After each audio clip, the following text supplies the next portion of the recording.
നിലമ്പൂർ നഗരസഭ സംഘടിപ്പിച്ച UNESCO learning city conclave വിട്ടുനിന്നത് പ്രമുഖർ. മാസ്റ്റർ പ്ലാൻ തയ്യാറാക്കാൻ വേണ്ടി നഗരസഭ യുനെസ്കോ ലേണിംഗ് സിറ്റിയുടെ തുടർ പ്രവർത്തനങ്ങൾക്കായി ചേർന്ന കോൺക്ലേവിൽ പ്രമുഖർ വിട്ടുനിന്നത് കല്ലുകടിയായി മാറി. നഗരസഭയിലെ പ്രതിപക്ഷ കൗൺസിലർമാരും ഭരണകക്ഷിയിലെ ജനതാദൾ എസ് അംഗം ഇസ്മായിൽ എരഞ്ഞിക്കലും വിട്ടുനിന്നു.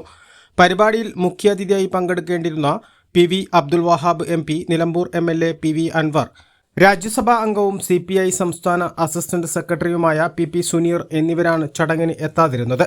നഗരസഭയിലെ പ്രതിപക്ഷത്തെ അവഗണിച്ച് ചെയർമാൻ മുന്നോട്ടു പോകുന്നത് UDFിൽ വലിയ ചർച്ചയായിട്ടുണ്ട്. ഈ സാഹചര്യത്തിൽ കോൺഗ്രസിന്റെയും മുസ്ലിം ലീഗിന്റെയും സമ്മർദ്ദമാണ് പി.വി. അബ്ദുൽ വഹാബ് MP വിട്ടുനിൽക്കാൻ കാരണമെന്നാണ് സൂചന. വഹാബ് പങ്കെടുത്താൽ അത് UDFിന് ഏറെ ക്ഷീണമാകുമെന്ന കാര്യം നേതാക്കൾ MPയുടെ ശ്രദ്ധയിൽപ്പെടുത്തിയെന്നാണ് സൂചന. മാത്രമല്ല, മുസ്ലിം ലീഗ് നിലമ്പൂരിലെ വികസന മുരടിപ്പിനെതിരെ സമരം ശക്തമാക്കിയിരിക്കുകയാണ്. ഇതും അബ്ദുൽ വഹാബിന്റെ വിട്ടുനിൽക്കലിന് കാരണമായി.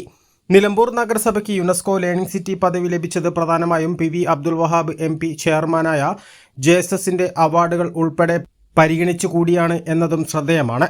അബ്ദുൽ വഹാബ് വിട്ടുനിന്ന ചടങ്ങിൽ LDFന്റെ പ്രതിനിധികളായ പി.വി. അൻവർ MLAയും പി സുനീർ MP-യും എത്താതിരുന്നതും സംഘാടകർക്ക് കനത്ത തിരിച്ചടിയായി.